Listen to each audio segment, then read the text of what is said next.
So first of all, thank you very much for the invitation. Let me apologize for my delay, but in Italy we always say better late than never. And let me say the following. I have done, just to set expectations, I have done quite a bit of study in fiscal policy, but from a very different perspective. In particular, from an asset pricing perspective, using a simple implementable rules. So I'm kind of an outsider to the literature, and I think that in some sense this was an advantage for me because I could look at this paper from the distance. So let me do the following.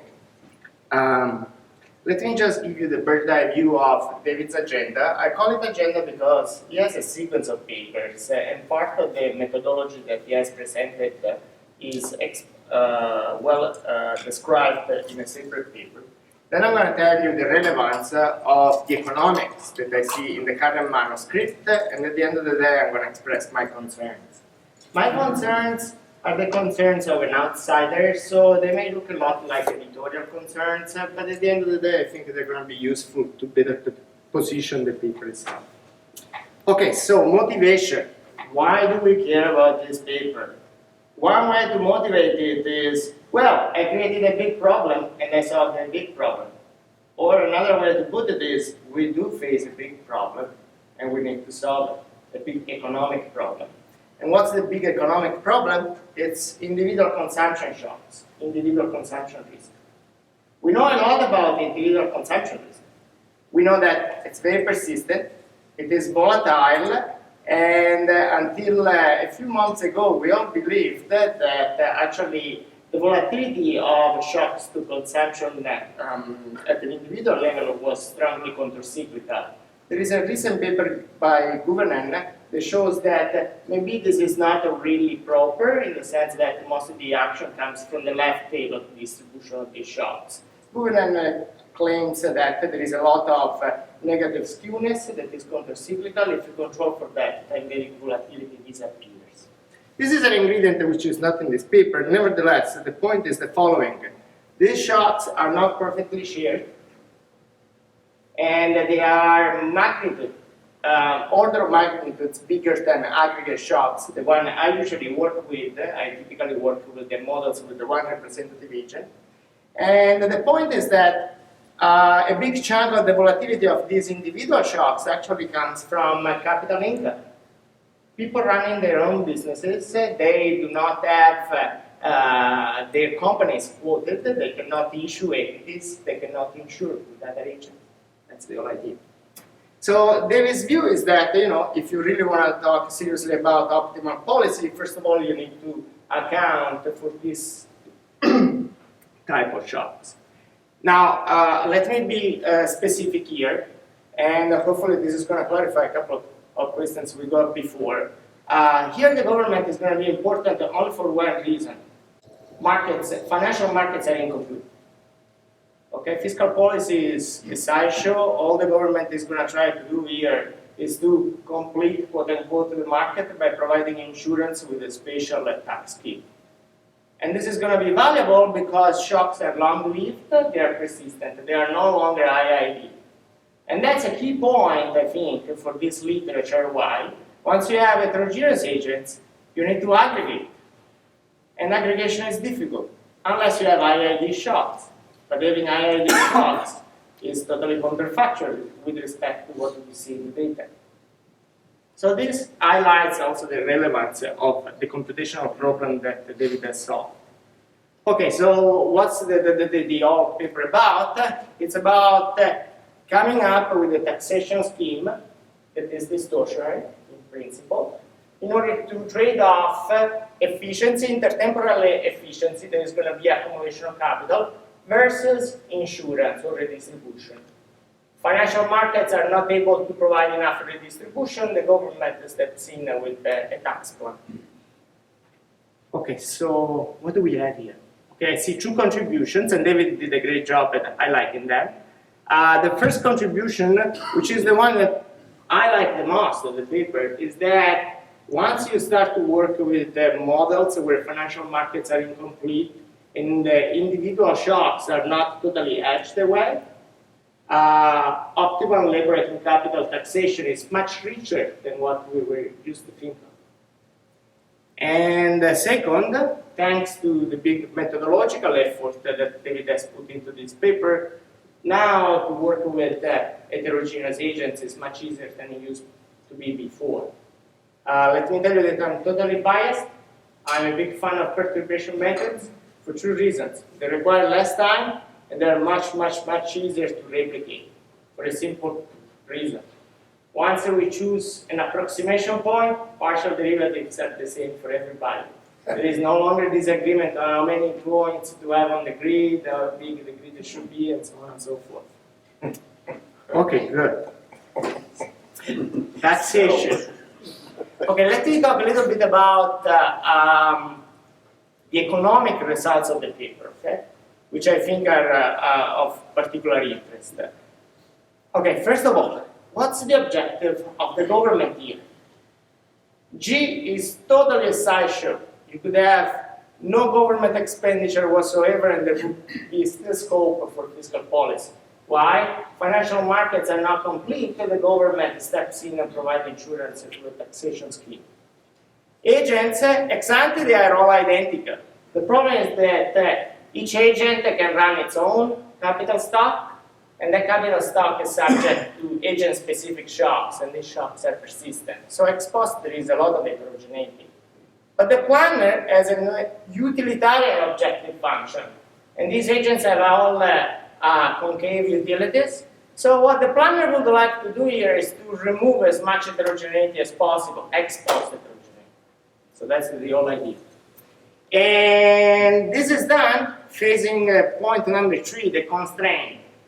The more you use taxes to reduce heterogeneity, the more you may distort the accumulation of capital and depress the overall level of GDP.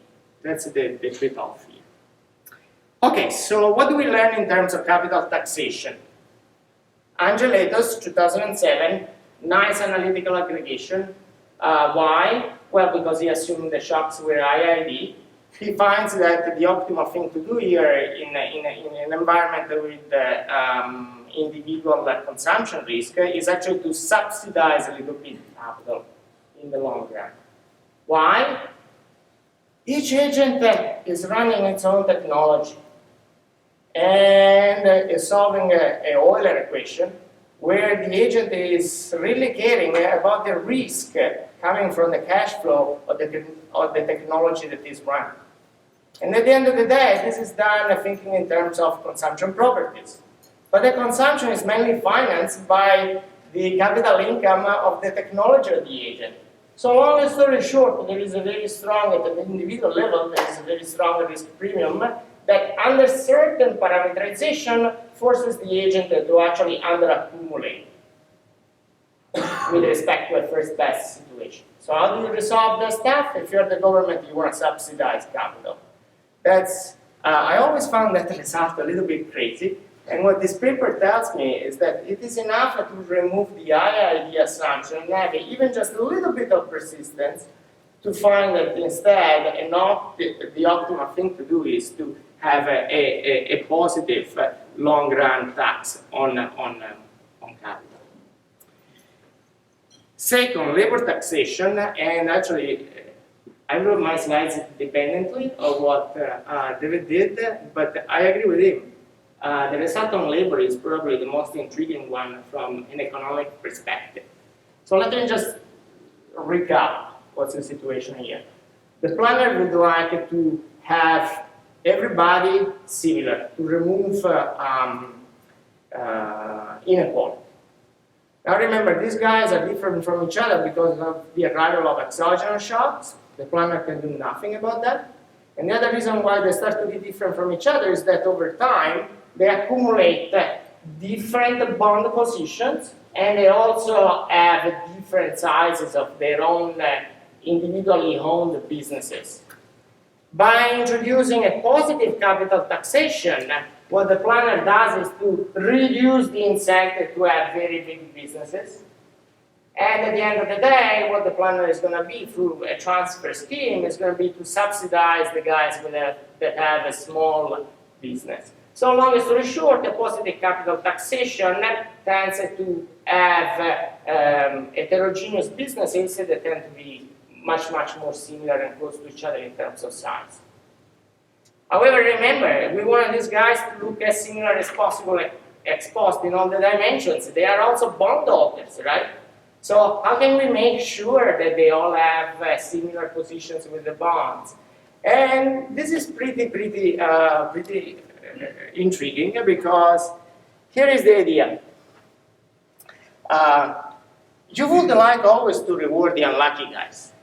And given the utility function that David has chosen, if you think about the typical unlucky guy, so the guy that has received the bad productivity shock, well, that unlucky guy, because of wealth effect, tends to work a lot.